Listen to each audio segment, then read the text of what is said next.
Donc du coup, je vais reconfigurer le WAN. Bah, j'ai pas besoin de le reconfigurer puisque du coup, je suis en DHCP, je suis bien sur le bridge, donc il m'a déjà donné mon adresse. Et je vais reconfigurer le LAN par contre pour être en /27 comme prévu. Donc, il se fait dans le WAN, oui. Mais c'est pour ça que je vous dis que du coup là je reprends, on fait le WAN pour faire simple, mais on pourrait très bien avoir un PF16 dont le WAN est en 172, 16, 20, 166, et de l'autre côté, le deuxième PF16, le 172, 16, 20, le réseau 172, 16, 00, lui qui soit sur le LAN. Ça n'empêche pas. Du moment que les deux mêmes réseaux, mais c'est juste que là, pour simplifier les explications et tout, on prend que ça soit le même LAN le même nom de chaque côté. Mais c'est pas une obligation. Du moment que ce qu'il faut, c'est relier bien les deux réseaux qui vont devoir se relier, qui vont devoir faire le tunnel de base. Donc du coup, oui, j'étais en train de configurer le 2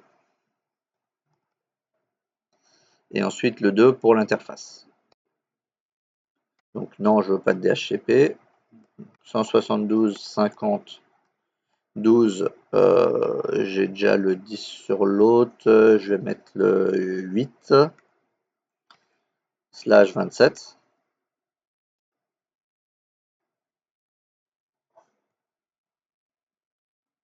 Donc après, bah, les questions, c'est toujours les mêmes. Par contre, ce qu'il faut, c'est que je modifie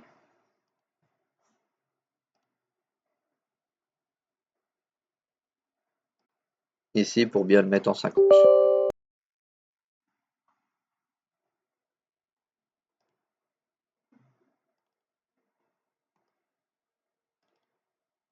Enfin, 50, 12, 1224. Voilà, pour que tous les éléments collent bien ensemble.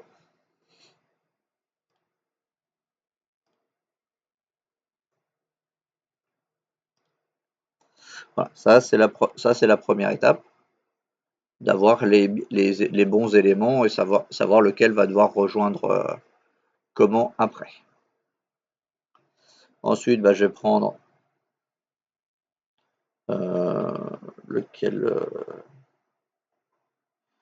lequel va être sur le LAN. Le LAN c'est le VMnet 1. Lui sur lequel est sur Bridge.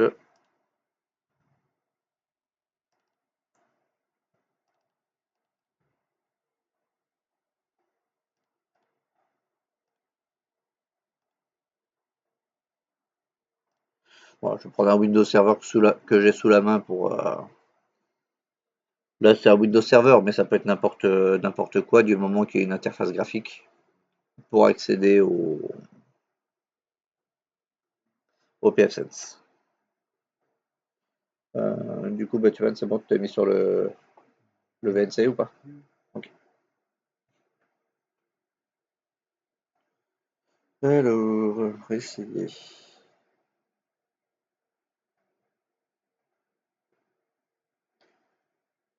Batman, Kevin et Maxime. J'ai rajouté les signatures.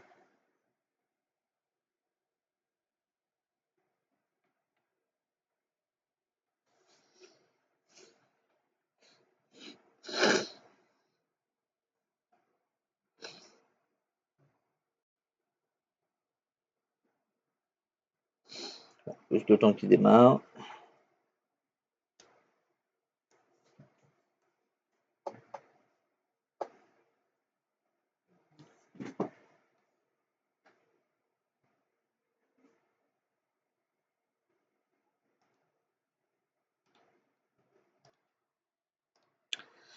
On va aller dans VPN et on va aller dans IPsec. Le L2TP, c'est un autre protocole, mais qui est plus ancien et moins sécurisé. C'est pour ça qu'il est plus spécialement utilisé. Et OpenVPN, c'est entre autres par le protocole par lequel passe NordVPN. Puisque si vous n'utilisez pas leur application, vous pouvez utiliser un profil, vous pouvez utiliser l'application OpenVPN à la place de l'application de NordVPN, ça passe aussi. Ouais. Par contre, c'est juste que le switch du coup des serveurs, c'est plus compliqué, parce que du coup, il faut le profil pour chaque serveur sur lequel vous voulez vous connecter. Mais je sais parce que du coup, à un moment, quand je les avais pris et que j'avais des problèmes, bah, ils annonçaient plus de 3 gigas de vitesse de download, 3 gigabits par seconde. Et quand je l'avais pris avec leur application, j'étais même pas à 150 mégas.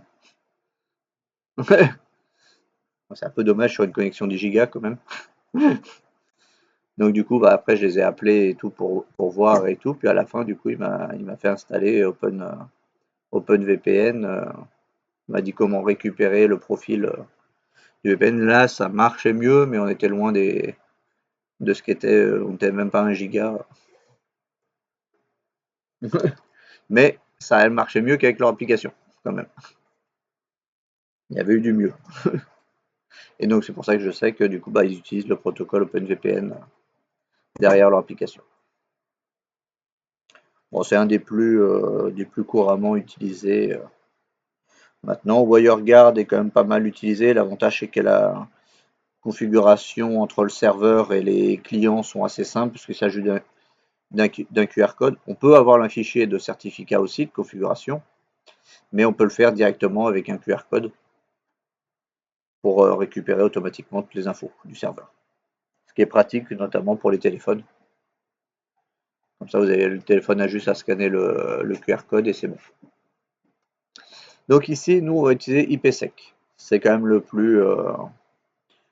ça reste quand même dans les plus courants de protocoles VPN. Donc ici, si vous vous rappelez, il y a deux phases. Il y a la phase P1, qui est l'infrastructure du tunnel qui va relier les deux sites. Et après, la phase P2, qui va être les différentes routes qui vont passer à l'intérieur de ce tunnel-là, qui vont relier les différents réseaux. Donc là, pour commencer, on va faire l'ajouter le P1.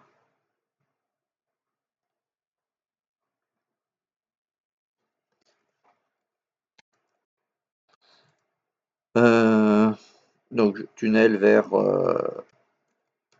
Stéphane, par exemple.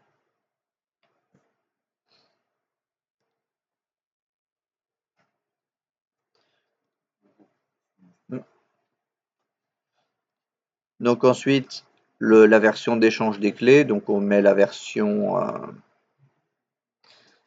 IKV2, qui est la plus récente. On précise ensuite si on va passer sur du l'IPv4 ou de l'IPv6, parce que du coup on peut le faire aussi en IPv6. Là ici on va rester sur l'IPv4.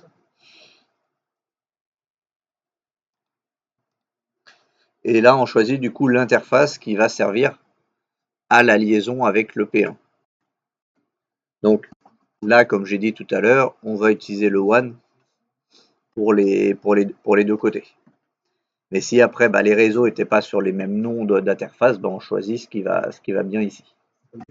Hein WAN. Là en fait, c'est les deux WAN qui vont relier les deux sites. Et après, les LAN, c'est ce qui va passer à travers l'infrastructure du tunnel. Donc ici, je prends WAN.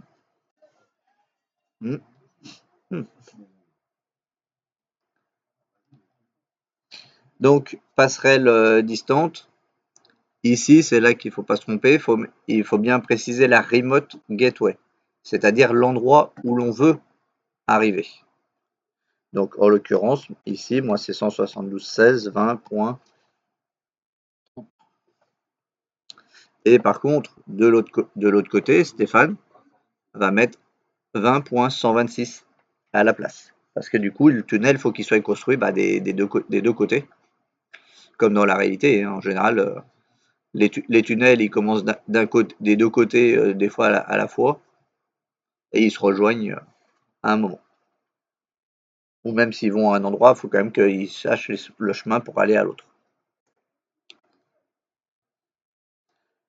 Donc la méthode d'authentification, là on va faire par clé mutuelle. L'identifiant, ça sera l'adresse IP, mais on peut se baser sur un email, sur d'autres choses. Là on va faire le plus classique, basé par rapport à l'IP.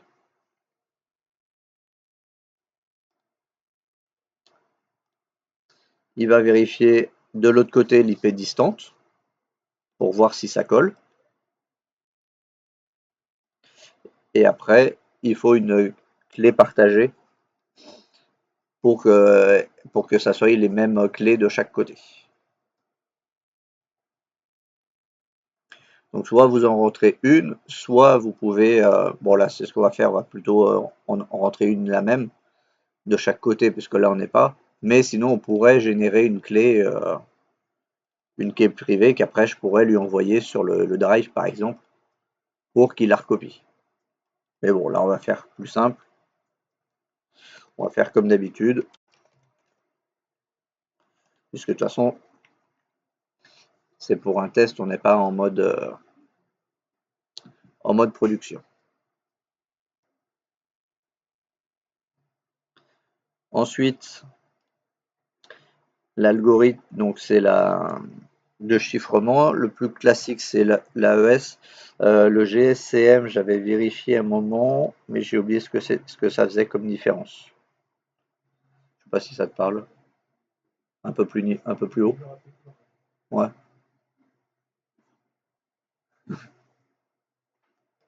Ouais.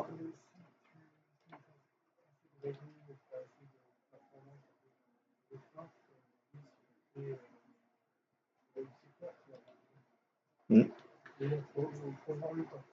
Mais bon, là, avec l'algorithme, on met quand même une clé derrière de 250. Là, on va la mettre à 256. Par défaut, c'est 128. Pareil, le hash, bah, plus le nombre est élevé, plus c'est difficile à déchiffrer. Le plus courant actuellement utilisé, je crois que c'est normalement c'est 256. Enfin, de ce que je vois en général souvent c'est 256. Et après la clé, on la met en 2048. Normalement c'est déjà assez solide. On peut le monter plus. Après, il faut faire attention parce que des fois il y a des applications qui ont du mal à reconnaître si les clés sont trop élevées. Parce qu'après, il faut que le PC derrière décrypte la clé pour vérifier. Donc, si le PC n'a pas forcément trop de performance, ça peut ralentir. Et si l'on veut, on peut même cumuler plusieurs algorithmes, hein. On peut en mettre plusieurs au lieu d'un seul.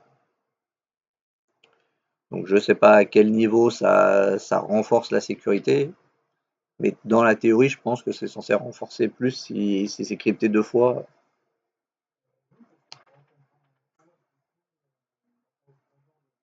Hmm.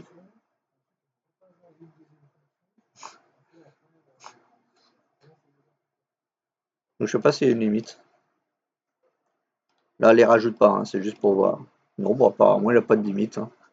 Bon, par contre, je pense que le serveur de l'autre côté, il va commencer à faire la gueule. Et je pense qu'à mon avis, le PSN, s'il va commencer à faire il va commencer à calculer, là, le CPU, il va charger. On va juste en mettre une, ça ira bien, là. Mais voilà, pour dire si on veut être un peu parano, on peut rajouter des couches. Donc après, bah, c'est des réglages d'authentification, de délai et tout. On va les laisser par défaut, là. Les options avancées aussi.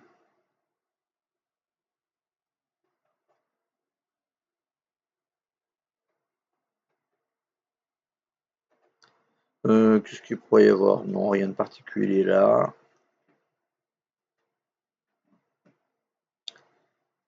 Ici, c'est si on veut faire du remote du NAT, de port en même temps. Donc là, c'est ça la première phase. C'est du coup de bien penser à mettre dans la passerelle distante l'IP de la machine où l'on veut aller. Ouais. Mm.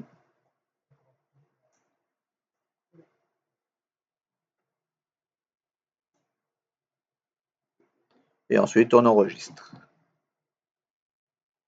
On applique les modifications. Voilà. Déjà là, on a fait la première phase. On pourrait, si on souhaitait, déjà vérifier la connexion. Donc c'est ce qu'on va faire, comme ça au moins on se rassure.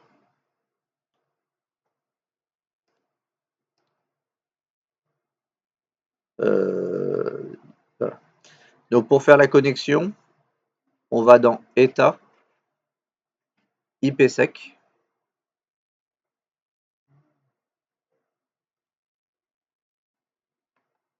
Et là, on va juste faire connecter P1. Normalement, il y a besoin qu'il n'y ait qu'un seul des côtés qui le fasse, puisqu'il va faire la liaison de toute façon entre les deux si tout se passe bien. Donc on va essayer. Et là, il nous dit que ça a été établi.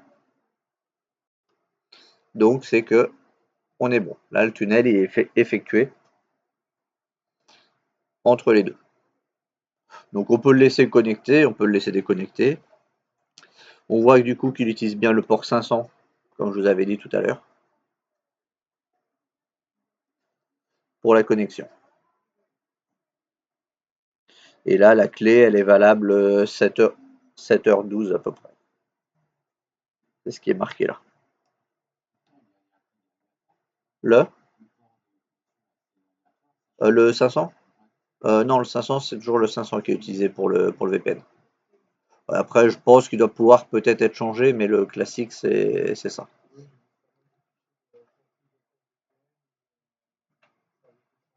Attention, OpenVPN n'utilise pas le 500 ni le 1700, il utilise son propre port par défaut. Oui, oui. Non, ça se modifie, mais il a quand même un port de base, l'OpenVPN. Oui, c'est ça. Mais souvent, théoriquement, ça devrait être changé pour limiter les risques et les tentatives d'attaque. Sauf après, sauf à mettre ce que j'ai déjà entendu parler, c'est ce qu'on appelle un honeypot, un pot de miel, où justement on laisse plus ou moins ouvert et visible une machine avec un port 22, mais derrière ça tombe dans du vide. Et la personne après récupère les logs pour voir un peu qui avait tenté de se connecter. Hmm.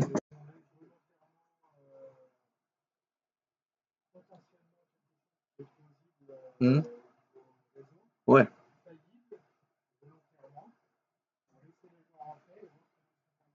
Hmm.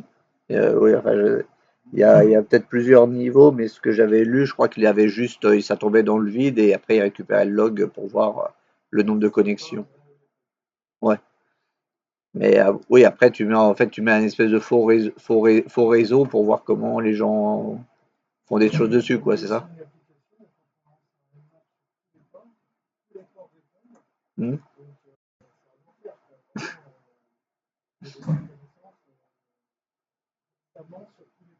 Hmm. Ouais. Mais après, ça doit permettre de pouvoir dériver un peu certaines attaques potentiellement, non? Logiquement. Hmm. Ouais. Donc voilà. Mais normalement, il faudrait essayer effectivement de changer le port autant que possible pour renforcer la sécurité. Parce que c'est quand même celui qui reste assez couramment utilisé comme protocole VPN hein, de base. Il y a des applications je crois, qui fonctionnent que avec de l'IPsec. Windows, justement, il va reconnaître que des fois dans le pare-feu, quand on peut lui dire d'activer le pare-feu ou pas en fonction de si la connexion est sécurisée, lui il va plutôt se baser normalement sur IPsec. Je suis pas forcément sûr là comme ça avec 100% qui vérifie les autres modes, les autres VPN de sécurisation. Donc je sais que Windows, il y a des éléments où il se base vraiment directement sur IPsec. C'est pour ça qu'il est toujours très utilisé, il est robuste, hein, il y a pas le, c'est pas le souci. Mais c'est juste qu'OpenVPN pour les trucs de client-serveur, effectivement, pour les trucs, c'est souvent celui qui est utilisé parce qu'il est assez rapide et tout aussi. Il peut être peut-être un peu plus long celui-là en vitesse pure. Il y en a qui ont déjà, il y a un site là, j'avais vu qui avait fait un test de comparaison entre deux mêmes machines de deux mêmes endroits en passant par IPsec, par OpenVPN et un WireGuard, et ils avaient regardé les différences de débit et tout pour voir comment ça influait. Et je crois que le plus rapide était peut-être l'OpenVPN justement, parce que l'autre était un peu plus robuste, enfin où il gérait un peu différemment les éléments. Ouais, je retrouve, mais je sais qu'il y a eu des tests qui ont été faits justement là-dessus. Donc voilà, là c'était la première partie où du coup on a fait vraiment l'infrastructure du tunnel. Là on a passé le tunnelier, il y a juste le tunnel. Maintenant il faut mettre la route pour dire les différentes routes qui vont être autorisées à passer par ce tunnel-là. Donc ici on revient dans VPN IPsec et on va aller dans afficher les entrées phase 2 qui n'était pas disponible tout à l'heure.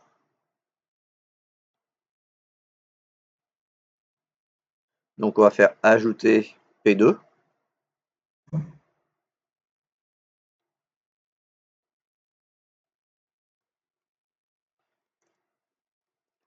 Donc là je vais mettre par exemple le réseau LAN Stéphane pour faire une identification.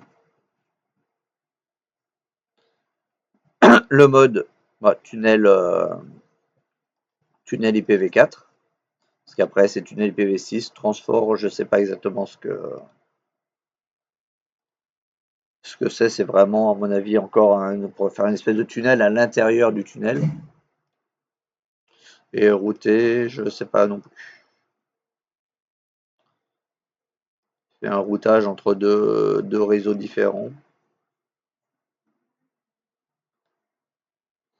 Voilà. Là, le réseau local, on dit de notre côté quel réseau on va vouloir relier à Stéphane. Donc là, on va utiliser notre réseau LAN à nous. Donc ici, on va pas faire de transfert entre de NAT. On pourrait du coup commencer sur notre réseau local et après faire un transfert pour que ça soit un autre réseau à la place. Mais bon, là c'est aller chercher un peu loin. Et ensuite, du coup, on met le réseau distance. Soit on relie un PC directement, ou soit on met un réseau. Là, je vais relier le réseau LAN. Comme ça, n'importe quelle machine de ton réseau, je pourrais accéder vers les différentes machines de ton réseau LAN, si je fais ça. Mais on peut très bien effectivement mettre juste un serveur sur lequel on veut connecter à travers le VPN et mettre juste une adresse. Ça marchera aussi.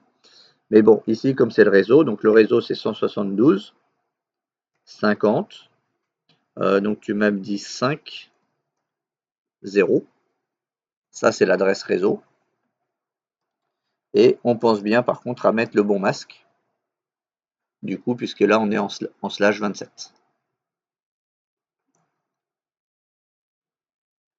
Donc, normalement, dans la phase 2, si vous ne faites pas de croisement entre le réseau local et le réseau distant, normalement, vous n'avez pas de souci. à avoir. Donc ici, les algorithmes de chiffrement. Oui, c'est ça. 172, 50, 12, 0. Ah oui, parce que normalement, les 11 étaient déjà pris.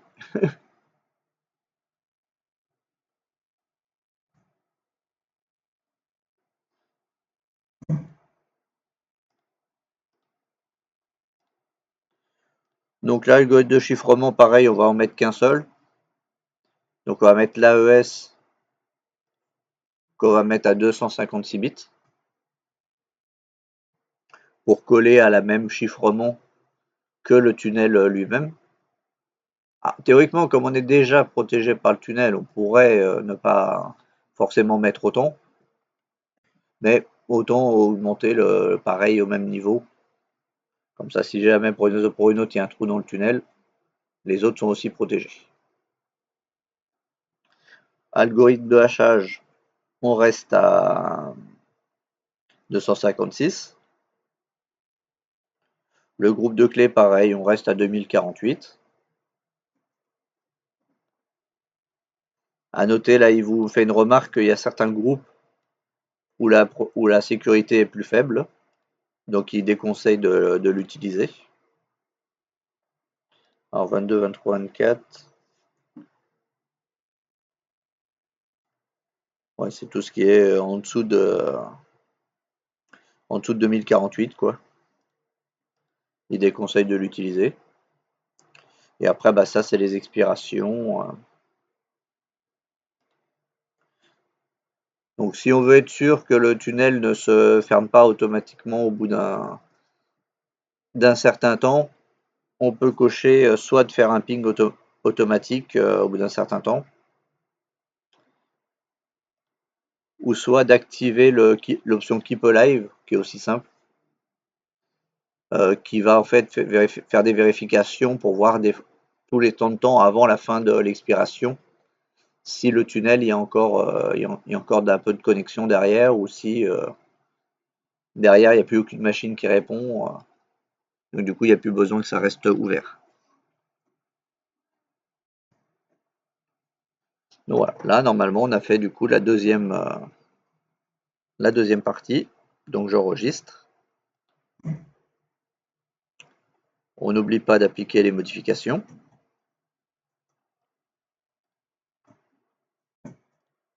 Et si là, par exemple, je voulais aller sur aussi sur son réseau, son troisième réseau, bah, je rajoute une deuxième. Oui. Euh, Bah, oui, normalement. Ah mais on voit pas le. Ah, on voit pas plus l'icône. Oui, non, ça enregistre. Mais effectivement, l'icône elle a disparu de la barre de tâches. Non, non, c'est bon, ça enregistre bien. Et donc là, bah, si on a d'autres réseaux auxquels on veut aller derrière, bah, je pourrais les rajouter également, de la même façon. Parce que là, là du coup, bah, on a deux réseaux derrière, donc on pourrait rajouter. Ouais, en fait, dans le P2, on rajoute une deuxième P2 dans le même tunnel. Ouais, enfin, c'est pas exactement là du split tunneling en lui-même. C'est que t'as ton tunnel, comme tu prends n'importe quel tunnel, tu as l'enveloppe en béton, et après, tu as un certain nombre de voies à l'intérieur. Bah, là, pour l'instant, on a mis une voie à l'intérieur de ce tunnel-là, qui va vers le 172. Et du coup, bah, au niveau du tunnel, à la fin du tunnel, il va bifurquer pour aller vers le 172. Si on met une deuxième P2 vers le 192, 168, 12 quelque chose, enfin, en l'occurrence 5, 5024, bah, arrivé à la fin du tunnel, il va aller tout droit ou il va tourner de l'autre côté. C'est, si, si. En fait, tu fais le tunnel et après, bah, tu as, des différentes routes. Là, je vais le simuler comme ça. Ouais, en fait, là, ici, tu as ton réseau 172, 50, 5012.0. Il va pouvoir aller vers le réseau 172.50.5.0. Ça, c'est ce qu'on a fait pour l'instant. Et après, par exemple, ici, tu as ton réseau 192, 168, 12, 0/24. Il y a une deuxième voie.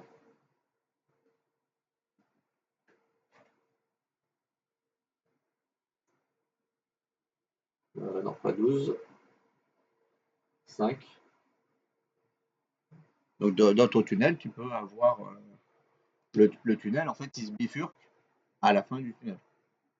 Un peu si tu avais un rond-point à la fin du tunnel où tu peux aller vers les différents réseaux. Ouais, tu peux en passer autant que tu veux.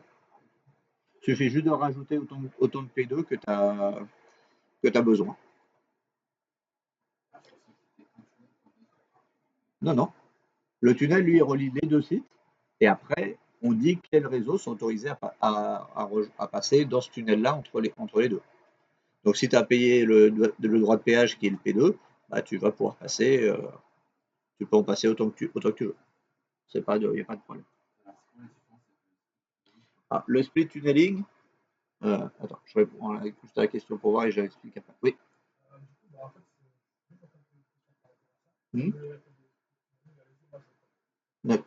Donc, le split tunneling, en fait, ça, c'est par exemple quand on est sur. Là, tu as ton PC.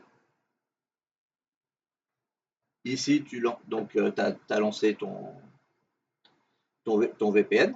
Ton PC il est connecté au VPN. Et en fait, le split tunneling, c'est par exemple, tu vas avoir Firefox. Donc, lui qui va être égal VPN. Tu vas avoir MS Edge qui va être en VPN. Et tu vas avoir par exemple Chrome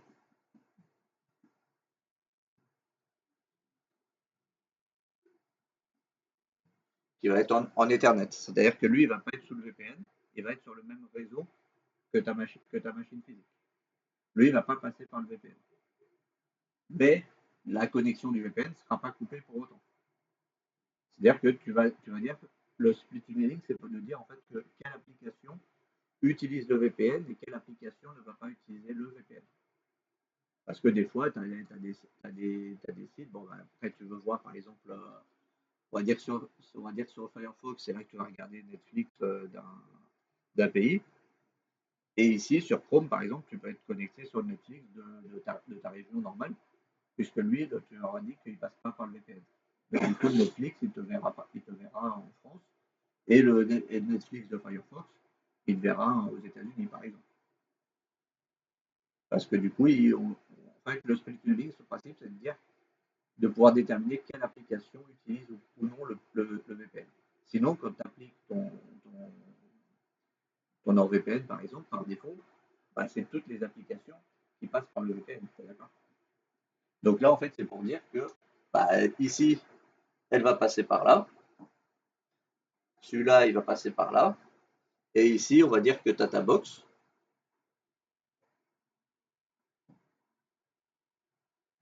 Chrome, il va passer par la box, par l'adresse de la passerelle de la box directe normale, comme si tu n'avais pas de VPN.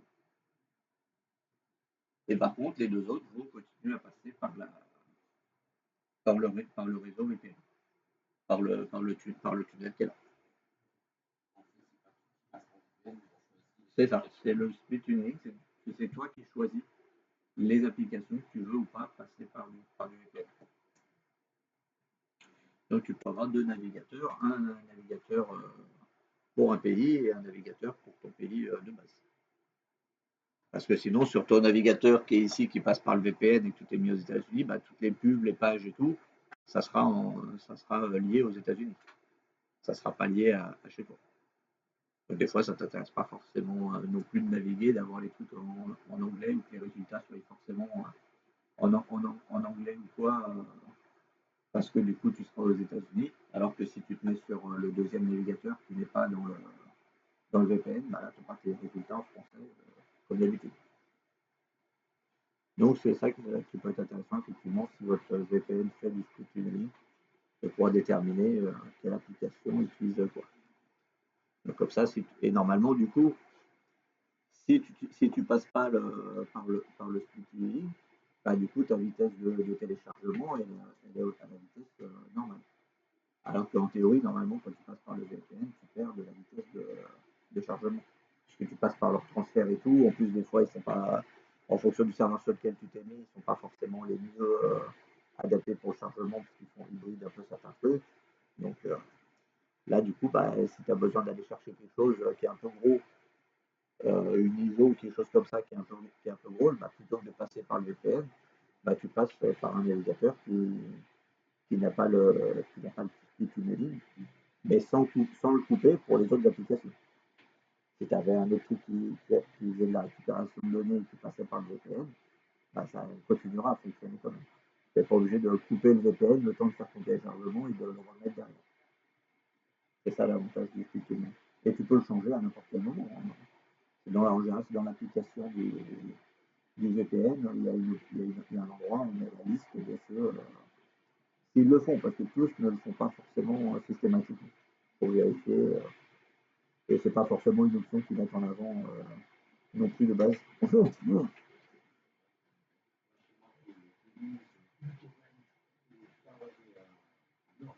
Mmh. Mmh. Ouais. Ah, après, ton, euh, ton NordVPN, il passe toujours par le même port ou pas? Enfin, ton torrent. Ouais. Ouais, donc tu peux pas l'ouvrir à chaque fois sur la box. Parce que si tu l'ouvres sur la box pour ce port-là, il va passer. Il va quand même passer par le VPN, mais comme tu l'as ouvert dans la box, c'est pour ça qu'il y a un peu plus cher. Hmm. Mais voilà. Mais en tout cas, l'option effectivement de split tunneling n'est pas toujours simple. Le split tunneling, lui, c'est au niveau des applications. Mais là, au niveau d'un site à site entre des réseaux, tu peux faire passer autant de réseaux du moment que tu rajoutes les différentes zones en P2.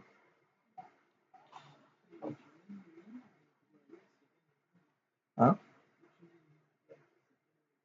Oui, par contre, effectivement, le tunnel, lui, c'est bien le réseau 172.16 0.0.16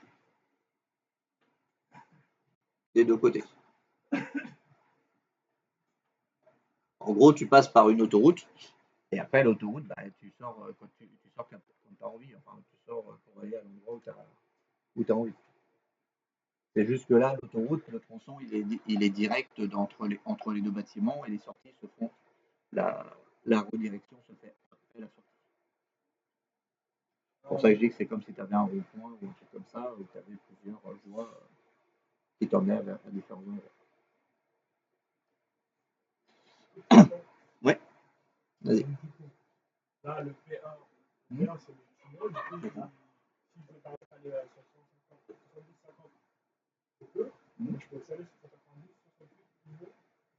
Si tu l'as rajouté dans le P2.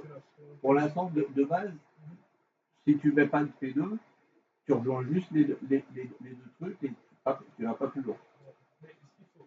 Tu rejoins les deux PSS. Oui, bah ça, la clé, ça a été déterminé quand on a fait le P1. Oui,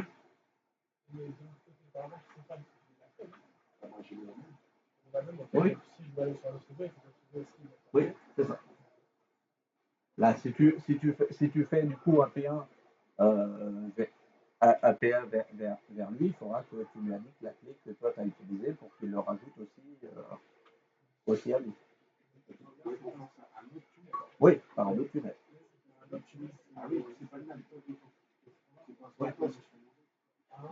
Oui, parce qu'après là on a pris par effet tout. Je pense que si on prend l'identification par rapport à un ID ou un autre, enfin, un email et tout, peut-être que là l'identification peut être autrement.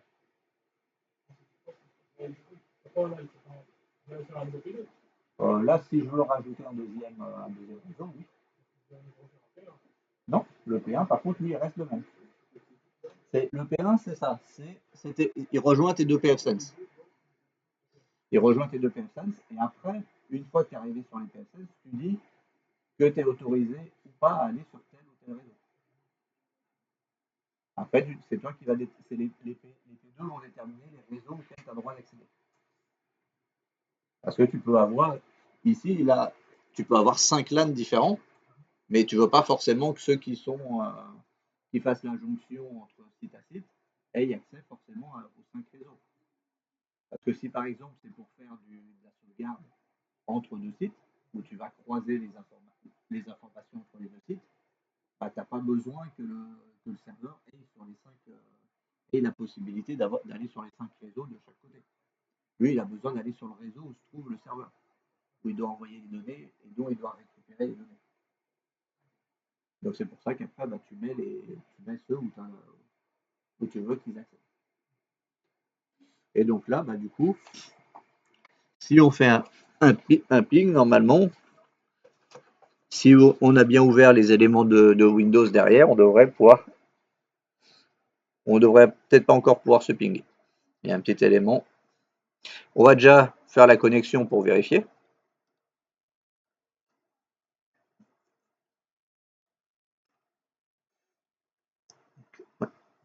Déjà, on peut voir dans les journaux, on peut voir qu'il y a un journal IPsec pour vérifier ce qui se passe.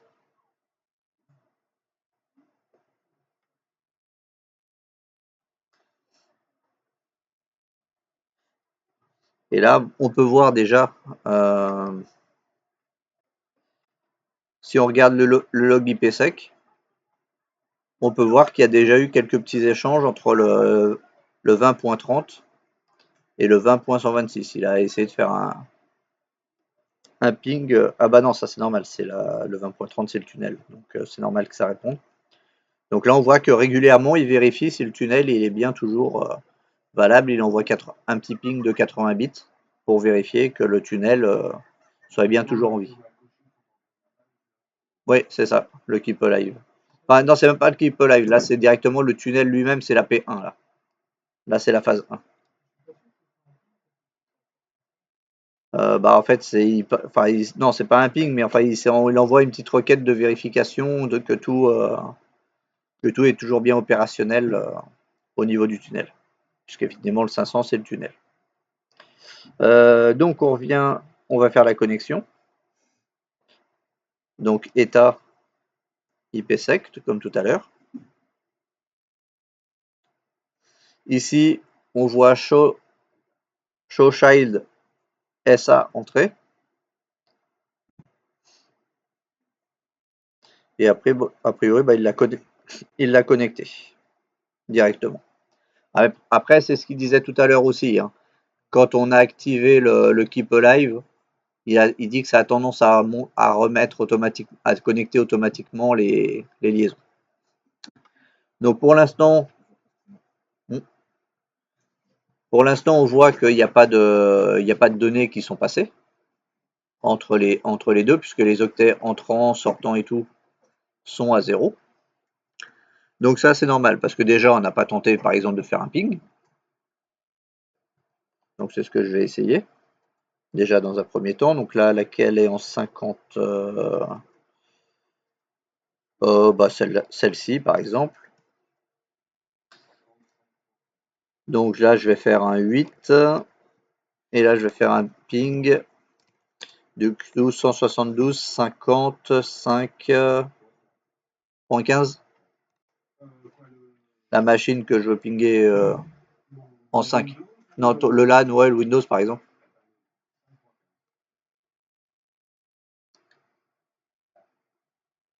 Pas de route. Ouais. Mais en même temps, il manque un point important à corriger. On va corriger tout de suite. À votre avis, c'est quoi? Ah bah tiens, il m'a déconnecté. Connecté P1, P2.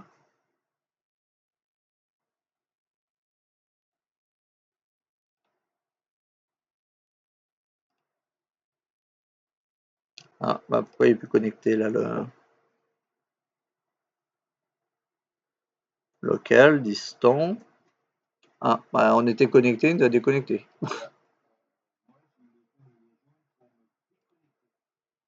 Ouais, fais un rafraîchissement du coup. Rafraîchis la page. Parce que moi il essaie de se connecter mais il est plus connecté.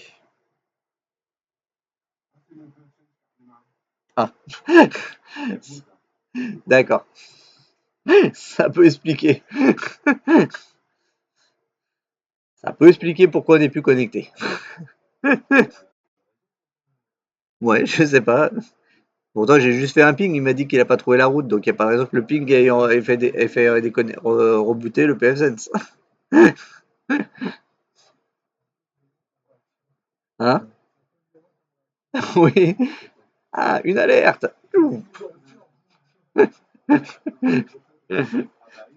Un intrus, je me coupe. Euh,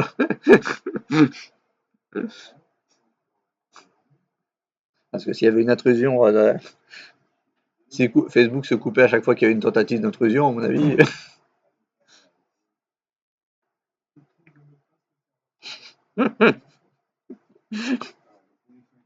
Voilà, ça y est, on est reconnecté. Donc je vais retenter de faire mon ping pour voir si c'est pas ça qui avait crash. Ça serait étonnant, mais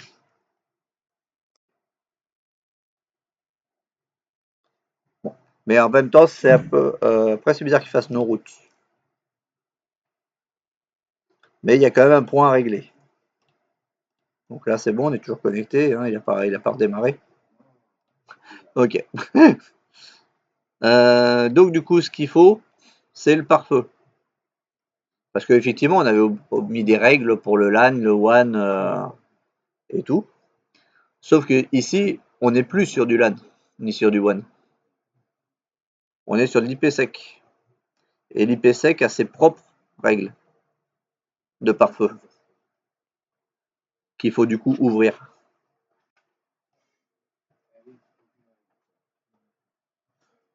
Donc là, on peut ouvrir juste l'ICMP pour voir.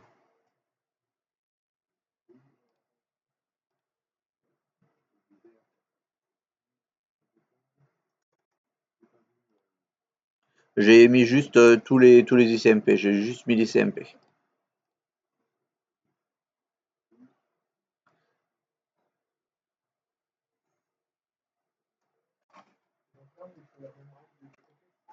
Oui, on pourrait avoir des règles différentes de chaque côté en fonction de comment on veut gérer les choses et en fonction des réseaux sur lesquels on veut aller aussi. Ouais, la passerelle, oui, c'est en IP4, puisqu'on utilise l'IPv4. Donc là, je sais pas si je le fais de la machine ici, s'il va vouloir. Normalement, il devrait, parce qu'on a mis toutes les 172.50, 5.15. Ouais, mais cette machine-là, elle n'est pas sur les réseaux autorisés, donc c'est normal. Alors, quelle machine va être sur le 5, sur le 50? Je vais pas en avoir sous la main si je voulais lui.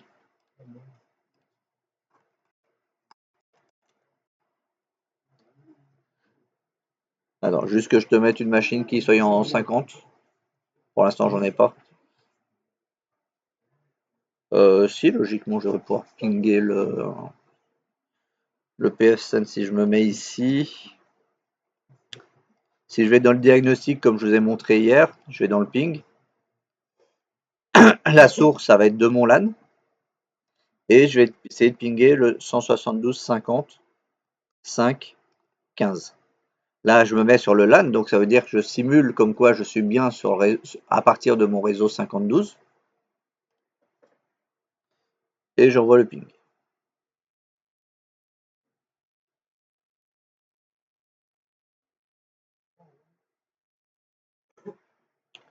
Non, là, je mets que la source, c'est le LAN. Et il n'a pas réussi. Ah oui, mais est-ce que tu as vérifié que tu avais bien ouvert aussi ton Windows dans le réseau qui bloque pas les. Non, pas le pare-feu, tu vas dans réseau dans l'explorateur de fichiers.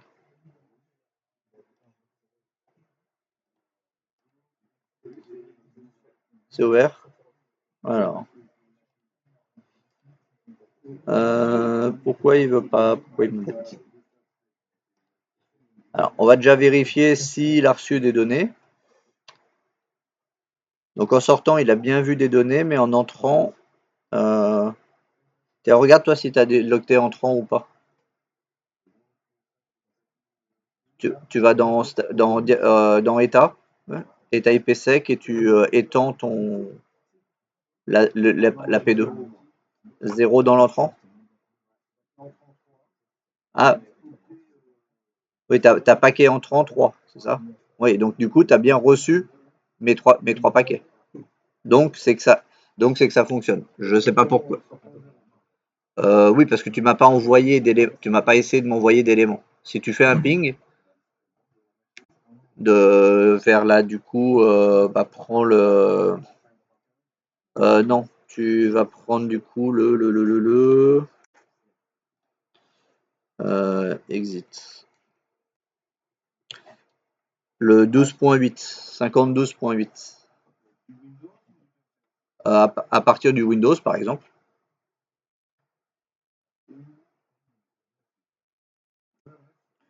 172.50, 12.8.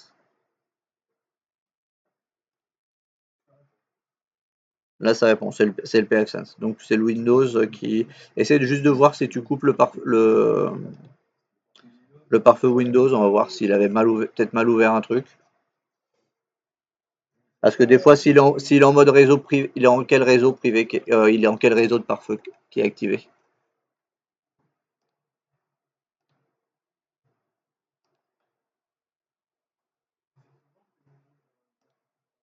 Hmm. Surtout si on est en mode privé. Si on est dans pare-feu privé, en général, il le bloque. En public, il le laisse passer, en privé, il le bloque.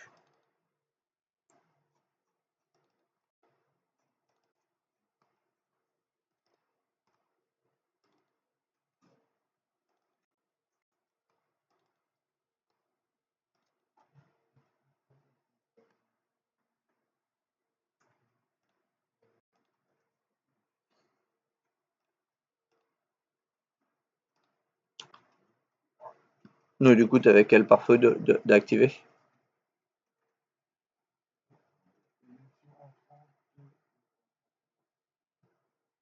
Non, non, mais le pare-feu général de Windows qui était activé, c'était lequel?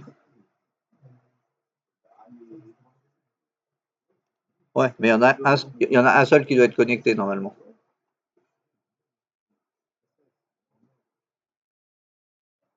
Il n'y en a aucun?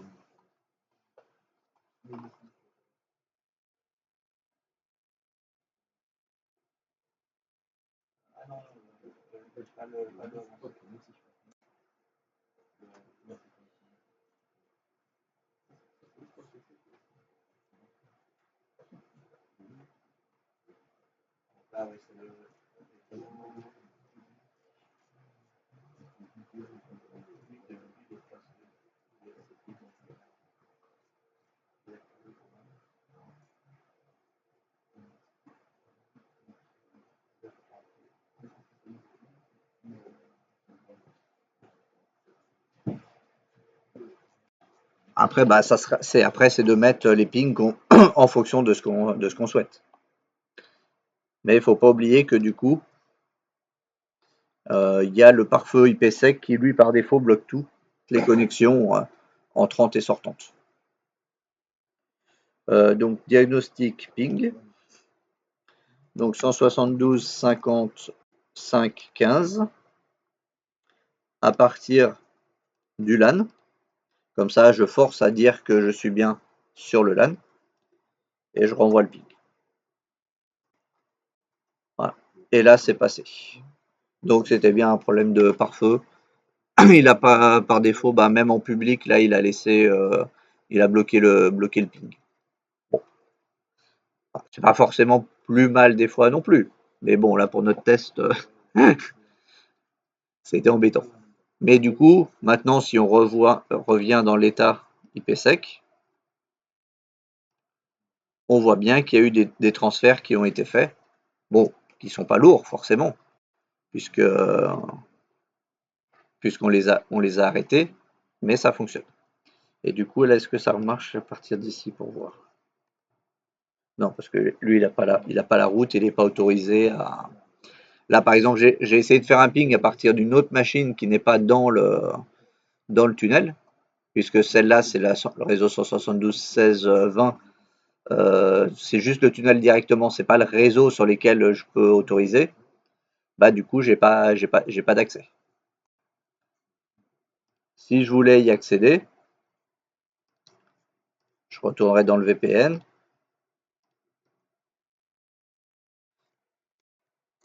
Réseau 2. Ici, je mets que c'est mon WAN. Euh, Normalement, je crois qu'on peut faire que dans un sens, je crois. On va voir. Hein? Ouais, peut-être qu'il faut les deux, mais je sais pas. Je le fais, comme ça on va vérifier pour confirmer.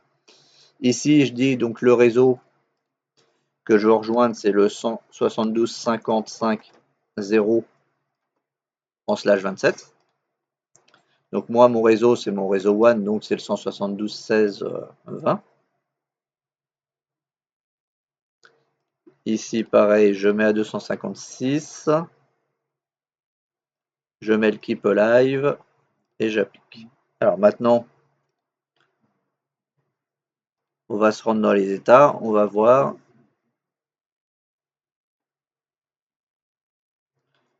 Connexion multiple.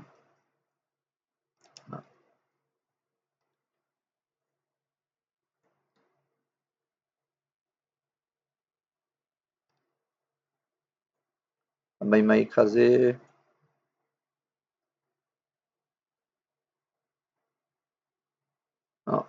12-0 vers le 50-0.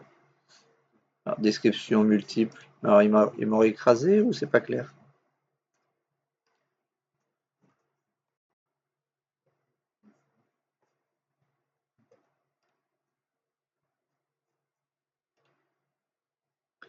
Euh, Alors, attends, le pare-feu. De toutes les sources, oui. Donc, pourquoi il veut pas là? Donc, peut-être parce que du coup, peut-être parce qu'il apparaît les deux côtés, effectivement. Là, il voit qu'un. Donc, essaye de le rajouter vers mon réseau aussi. Parce que là, il voit bien les deux. Et ce qui est bizarre, c'est que dans les états, il nous en montre qu'un. Oui, tu restes en WAN vers vers le même réseau que tout à l'heure, le 172.50. Je n'ai pas forcément essayé de rajouter, mais normalement il voit les deux, donc pourquoi il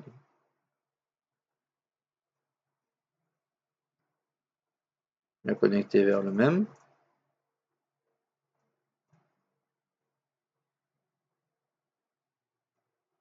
Donc pourquoi il nous aurait bloqué?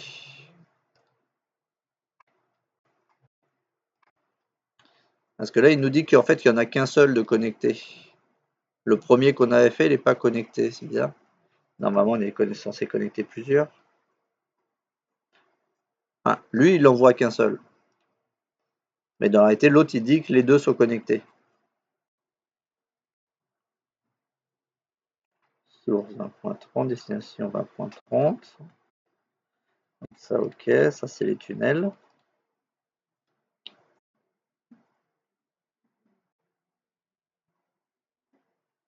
Non, pourtant il les voit bien les choses.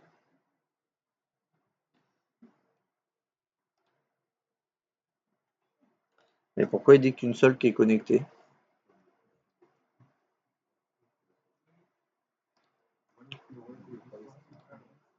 Le réseau distant?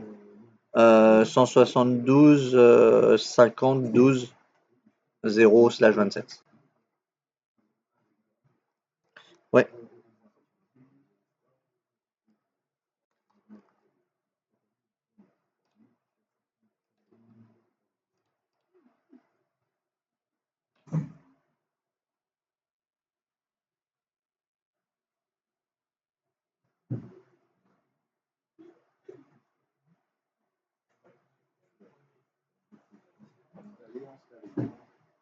Hmm. Alors, je vais voir si maintenant que tu l'as mis des deux côtés. je- Non, le réseau d'origine, c'est le WAN. C'est Python LAN, normalement. C'est 172.16 et non pas 172.50. Non?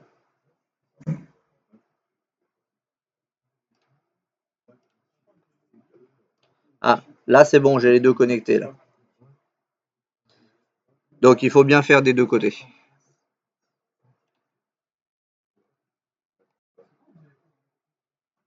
Bah, en fait, c'est de rajouter les réseaux vers lesquels sont autorisés des deux côtés, de son côté et du mien.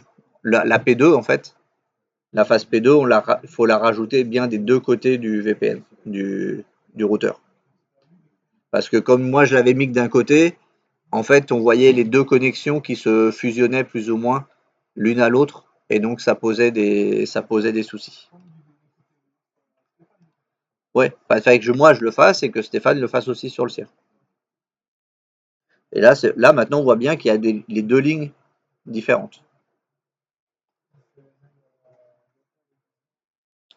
Alors, local, oui, les deux. Attends. Oui, mais non, pourquoi les deux locales sont du même?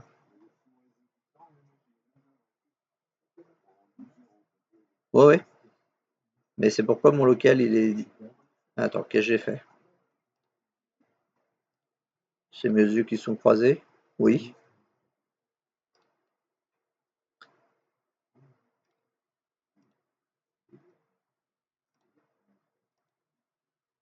Donc, j'ai reprécisé le réseau à la main parce que j'ai l'impression que c'est là qu'il a pas pris en compte quelque chose.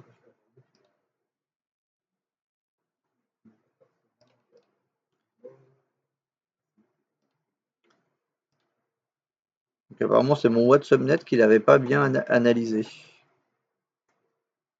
Voilà, là, on est d'accord que le réseau local d'origine, on a bien le LAN et ce qui correspond du coup au WAN. Mais alors, par contre, pourquoi il n'avait pas pris en compte le WAN?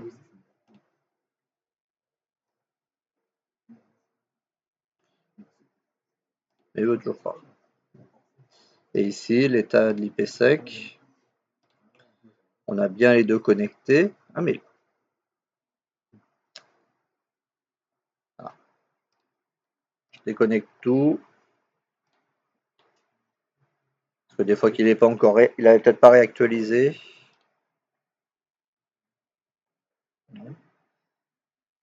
Bon, je verrai. Il n'y a pas de raison. Pourquoi il ne prend pas mes valeurs comme il faut?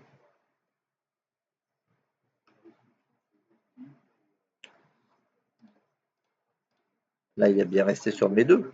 LAN et WAN. Ouais. Ah, je regarde juste. Qu'est-ce que.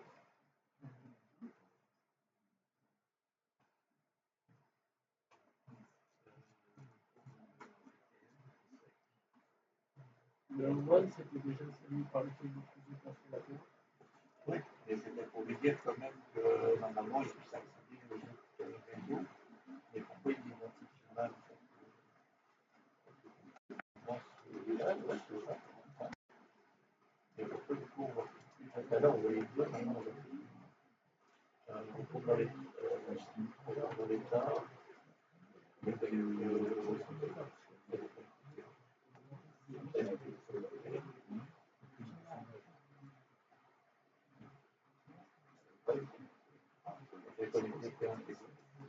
peut-être avec le one qui est mal, mais pourquoi il n'arrive pas à le connecter? Et là, on va retrouver le local. Ouais, il a créé le deux, mais sans être fermé. Et là, c'est bien dans le deux. Ouais,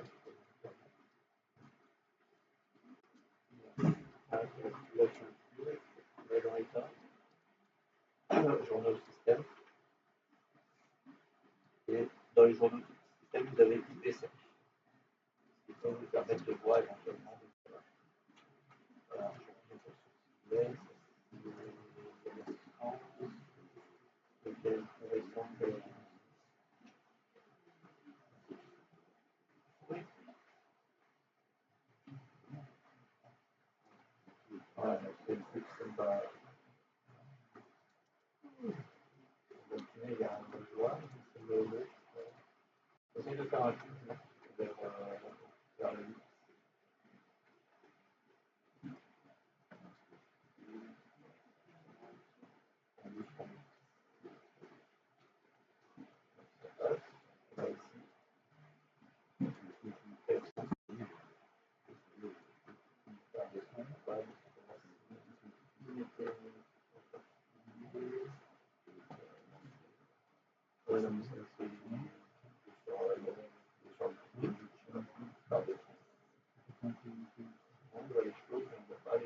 Éventuellement, je ferai un petit test tout à l'heure.